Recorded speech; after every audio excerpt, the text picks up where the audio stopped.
It's sort of apt that there's some empty chairs up here with me. There's a few people in the audience I wouldn't mind actually bringing up here to sit on these empty chairs, because I think we're talking about very similar things in parts of Australia as you are here in Auckland, especially with a big call out to the Southern Initiative, because I think some of the things that I'm talking about today you're doing here, and we're facing similar challenges.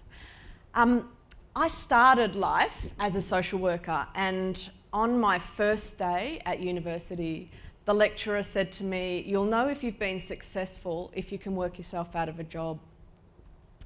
And when I started working in some of the more disadvantaged communities around Australia, I looked down the tunnel of my life and I could not see the day I would ever work myself out of a job. And it wasn't because there was nothing happening in those communities. There was extraordinary things happening in those communities. And there was extraordinary people in those communities. But there was significant systemic barriers to anything changing in those communities. And since that time, I've been on a journey, which is why I have qualifications, because for a while there I thought I'd find the answer in universities. I didn't. But I learnt a lot of things along the way that I'm now trying to test out in various places. I work for the Australian Centre for Social Innovation, and we are interested in developing solutions and responses to really complex issues. So we work in place-based disadvantage. We also work in child protection, in ageing populations. We work with recidivism. We work with all of the really nitty-gritty social issues, and we try and not just develop solutions that we can take forward, but really build capability around how we can take a different approach to those issues, and how increasingly, and this is my role, activate systems change, because that's what it's going to take. We can't keep doing the same thing and expecting different results. If we have a look at I live in Brisbane, work in Adelaide, but most of my work is actually in Melbourne, so I'm geographically challenged. I've done a lot of work around Melbourne in the last 20 or so years, and over that time, where disadvantage is located has moved significantly from inner city to outer areas. In all the time that we've been working in those places, not a great deal has changed. Place-based disadvantage is almost identical in geography in Australia now as it was when I started social work 25 years ago.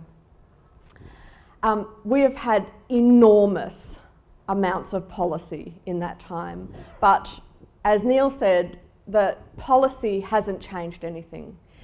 What we're lacking is the development part of R&D, where we're actually out testing what works in communities with the people who are experiencing those things. So we've had about 150 published reports on how to address place-based disadvantage per annum in Australia. People say we haven't got enough resources. Well, actually we've had about an 18% increase per annum over the last 5 years of resources. It is not a question of more money. And yet, 5 to 9 localities in each state remain in the top 12 consistently over the last 20 years. I stopped being a social worker about 5 years in because I didn't think that working in places from a welfare perspective was actually going to change anything. It has to be an economic development question, and the solutions that we need to work on need to work from an economic standpoint. So I'm going to talk to you about one of the responses, which is in a region around Geelong, which is about 100 kilometres out of Melbourne on the coast, on the Big Bay. And it's where the major car manufacturing industry was located before the demise of the car industry and the economic restructuring. There are pockets in and around Geelong where the indicators of disadvantage haven't changed for 30 years. Yet, the economic restructuring is fundamentally changing the economy around Geelong. So we've moved from a position where manufacturing was key and critical to a position now where the biggest growth industries in that region are health and social welfare. There's all sorts of really paradoxical things that go on when the biggest industry is health and social welfare. What happened when the workers were retrenched was that they joined a line. In fact, they skipped the line. They went to the front of the line, and the people who had been looking for jobs in those communities were further back than before the retrenchment started. We knew that we needed to do a number of things if we were going to change any of the indicators in those communities. We needed to grow local jobs, not regional jobs, not state level jobs, local jobs that were specifically focused on the communities in which people were struggling to find work. It wasn't the whole Geelong region either. It was very specific pockets where disadvantage had thrived and the economy, according to mainstream economists, had faltered.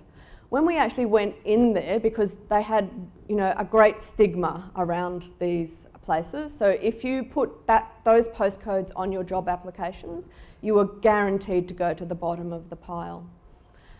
All of the indicators were deficit indicators. We asked slightly different things of the data, and we got a completely different picture of what was happening in those communities. Entrepreneurialism was thriving in those communities, and it was significant entrepreneurialism, but that didn't figure in the radar. So we knew we had to pull some levers to grow local jobs. The two levers that we chose were procurement, because we knew that if you procure from companies that employ local people, you have the opportunity to increase their cash flow, which stabilises their business and leads to more employment. But we also knew that we needed to pull investment into those communities. Growing local jobs, however, was not necessarily going to grow opportunities for people in those communities. So we knew there had to be an element of brokerage where we created opportunities for people living in those communities to access the new jobs. And then we wanted to measure the outcomes that we were creating, and we wanted to have a broad-scale local governance. So we worked out that public procurement was going to get us so far, and I agree with all the things that were said about procurement this morning, but we knew that the reach of procurement was much larger than that. In fact, when we did the calculations, we didn't quite realise how large. There's about $18.5 billion spend, public and private spend on goods and services in that region per annum. And only about 8.6 billion of that is on goods and services in the local region. So even if we just pull the dial slightly, we could have an inflow of opportunities into those local communities that was very significant. We also knew that small to medium-sized enterprises were the largest employers. So 95% of businesses, as elsewhere, were small to medium-sized enterprises. They employed 50% of the local workforce. Yes, there were some issues, and I appreciated the question in Neil's session about local wages, but that's why those two levers are joined together. We knew if we could actually convert some of the local procurement into real money that was flowing into the economy, then we could have that conversation about wages. This is where we got to. So we have a regional target. I worked on Grow for 2 years doing all the foundational design work And that was another learning for us, that if we're going to change these results in those communities, it has to be done rigorously, it has to be done intentionally. It's not something that happens, a sudden good idea about something you need to do. We needed to involve everybody in the community who played an important role in those levers, and that took 2 years. We were then lucky, or we prepared well, that we got 10 years worth of funding. And again, that's a critical part of this equation, that to have a long lead time, we need more than the traditional funding cycles in order to create changes. If you sign up to the Grow Compact, so rather than assume that we could create a policy that enabled public procurement, we asked businesses and the public sector to sign up to a compact, and that we asked them in that, or the mandate in that was to share your spend data so that we could actually see where you were spending your money, and we could have rigorous conversations with you about how many jobs were actually being created. That enables us to, or enables Grow, to create an annual dashboard that gives people a very good indication of where the compact signatories are spending their money and how many jobs are flowing into those communities. Most importantly, it created a cultural shift, however, where we stopped saying that disadvantage is a welfare issue, and we stopped talking about, more social services, more programs, and we started talking about addressing disadvantage is everybody's business. Growing inequality is bad for business. And we gathered the data to support those claims. So we got big employers on board. They are compact signatories, people like the airport in Avalon. We also got a lot of small to medium-sized enterprises, and they are critical to this equation. The challenge is to address the other side of things, where it's that vicious loop of, if you evacuate communities from private investment, then you have to increase the public investment. And so you get this terrible loop, which is money draining out and then public money topping up those communities, but causing a very different economic conversation going on. That is still a challenge. Changing investment behaviour is actually a lot more tricky than changing procurement behaviour. But even procurement behaviour, to understand what procurement officers were going to value needed intentional work. So I ended up following procurement officers for 8 months to work out what were the things that they needed to see in contracts to actually create that change. Same with investors. We need to know more about what is stopping investment flowing into those communities and what is creating perverse investment that actually leads to extractive economies in those communities. One of the things that we did that is starting to work really well is to approach all developments and investments into communities as an investor would. So to create investment prospectuses that gave social data as well as return on investment data. So what is the actual social benefit that's going to be created when we invest in those communities? How many people are we going to employ? What's the multiplier effect? What other jobs are we going to create? And then to share that investment prospectus with potential private and public investors so that they can see both the financial return and the social return on their investment. We also, I often think that a lot of this work is rather like being a detective, which is quite good because I wanted to be a private investigator when I was a kid, and I feel like I've finally made it. to find some of these investments and procurement opportunities has required intensive investigation, sometimes quite private investigation, and I can tell some of those stories tomorrow. Finding small to medium-sized enterprises where we could attract investment and understanding how much investment would it take to create more jobs in those communities was another investigative piece. So this is a local manufacturer who, like a lot of small businesses that we found, was actually employing significantly disadvantaged job seekers from those target communities. Job seekers who had never worked, who needed a lot of support. He was already employing those people because he had a commitment to the local community. We needed to find more of those small businesses. He needed just $700,000 to be invested to grow a new product line, and out of that he could create 11 to 12 new jobs that he was prepared to deliver in that local community. $700,000 is nothing when we think about the amount of investment that flows into those communities that actually creates 0 local jobs. So finding those people and linking them to investors who were prepared to take those risks, that's the next challenge.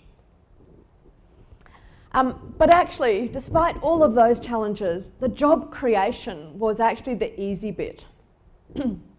Creating jobs is relatively easy. The hard bit is creating opportunities for people in local communities who have been excluded from the labour market to access those jobs. I'm going to take you across the bay now.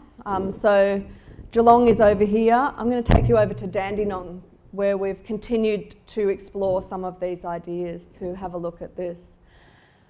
In Dandenong, it's a slightly different scenario, but we learnt a lot from that different scenario. So when we got there, we found 20,000 people on the books of Job Active. So Job Active is the main employment agency. 20,000 people on Job Active. We got there in the first 2 weeks, we found 150 unfilled entry-level jobs that employers could not fill. So we were like, what is going on here? And it caused us to then go into another discovery mode.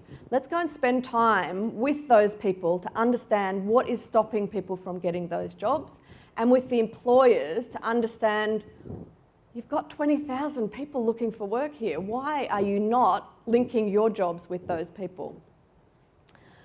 What we found was something very similar to what the Southern Initiative found almost at the same time. It was like mines across the Tasman, that there was an engagement gap. So the employers were saying to us, people don't want to work. I've got plenty of jobs, but no one here is willing to work. And then the entry-level job seekers were saying something completely different. They were talking about how incredibly difficult it is to overcome multiple barriers, how to overcome barriers like transport, how to overcome barriers like having failed to get a job for 3 years, suddenly building up the self-confidence to go into a job environment. Significant barriers that our employment services were just not able to support people to overcome. So we thought about how could we flip that into a bridge. So from a gap into a bridge, because actually when we got down to the nuts and bolts, what we were seeing in the way that the economy was restructuring was a bridge. The two positions were actually very closely intertwined. If you can't fill entry-level positions, you can't grow your business. So increasing numbers of those businesses were saying, well, I'm just going to explore going overseas, offshoring, because I can't fill these entry-level jobs, so I can't grow. And the job seekers were saying to us, if we can't get to work, we can't break the cycle. And we were starting to see intergenerational cycles of unemployment because they couldn't break those cycles. And yes, we thought, the employers said to us, like, these people are just not willing to work. So we went and had a look at what the jobs actually were. And this is what we found.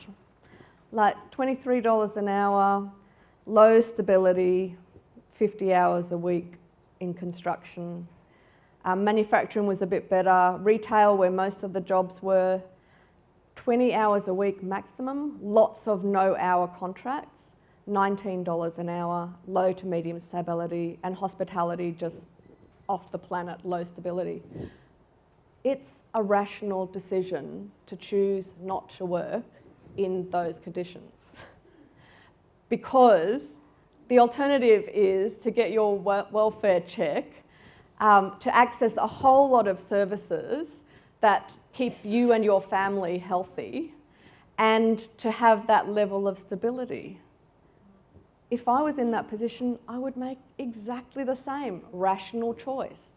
So we knew we had to unpack what was happening that was actually structural and systemic, that was stopping those people from accessing work.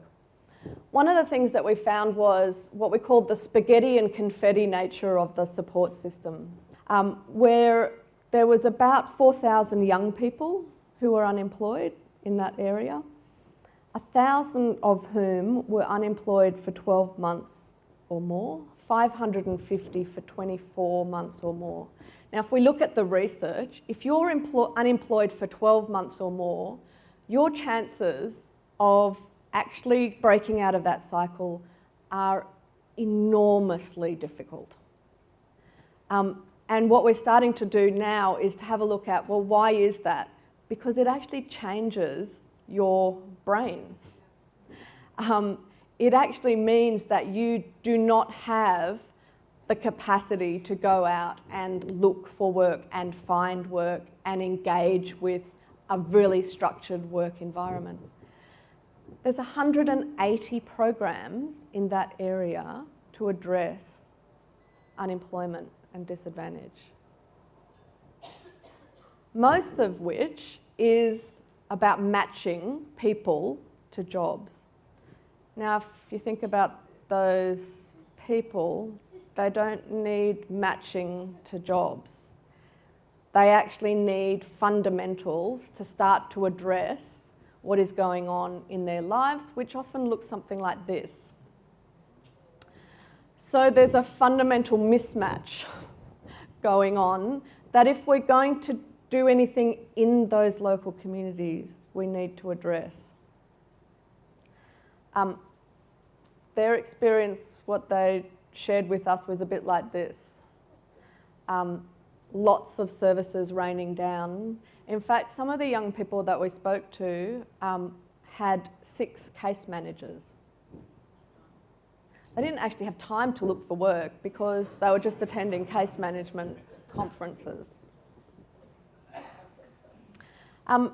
It's made us rethink what we're doing, and this is critical for local economic development because we can focus on the data, we can focus on the economic indicators, we can focus on creating jobs. But if we're actually going to change anything in these communities, we need to zoom up a level and look at what's happening in the service system, what's stopping people from accessing those jobs, and what we're counting as outcomes. Because what we count as outcomes in Australia is person plus job equals outcome. What happens in Australia and what we're building up a picture of now is that we're actually setting people up to churn in and out of unemployment. We need to change the fundamentals here. This is not an outcome. This is an activity where people are churning in and out of the formal economy. What we need to do is change the question of what we count as an outcome. A transformational outcome is a person plus a quality job plus a living wage plus pathways to address other issues. transformational outcomes. Interestingly, where we've got to with this is, again, that connection on the bridge between job seeker and employer. Because when we went back to the employers and said, no, well, this is what we're finding, what's your assessment?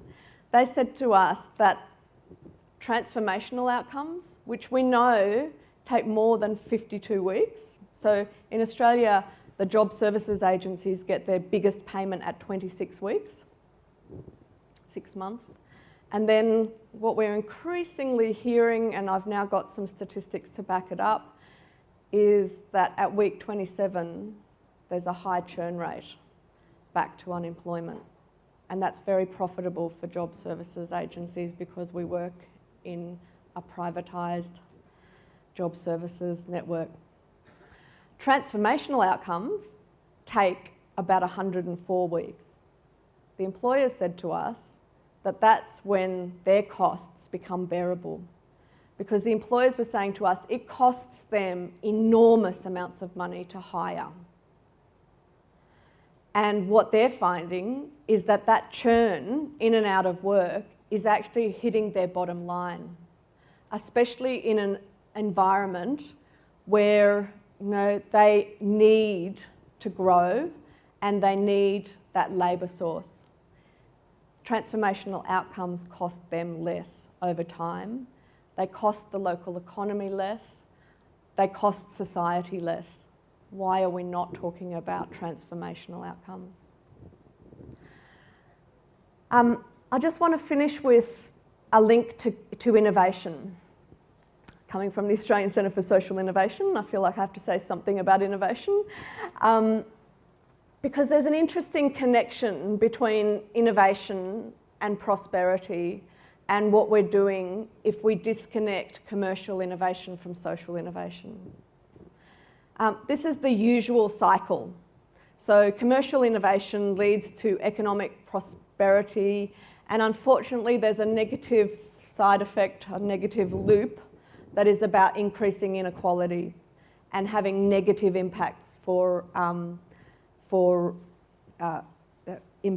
negative impacts for economic growth and productivity. We need to change that conversation so that we actually sit commercial innovation next to social innovation. This is critical for community futures, but it's also critical for our national futures. You're probably much more ahead in New Zealand, but if I look at our innovation policy in Australia, which has recently been released, there's not a single mention of social innovation or of some of the negative consequences of the sort of economic growth that we're aiming for. If we create a linkage, a strong linkage between commercial and innovation, we can grow both economic prosperity and social well-being.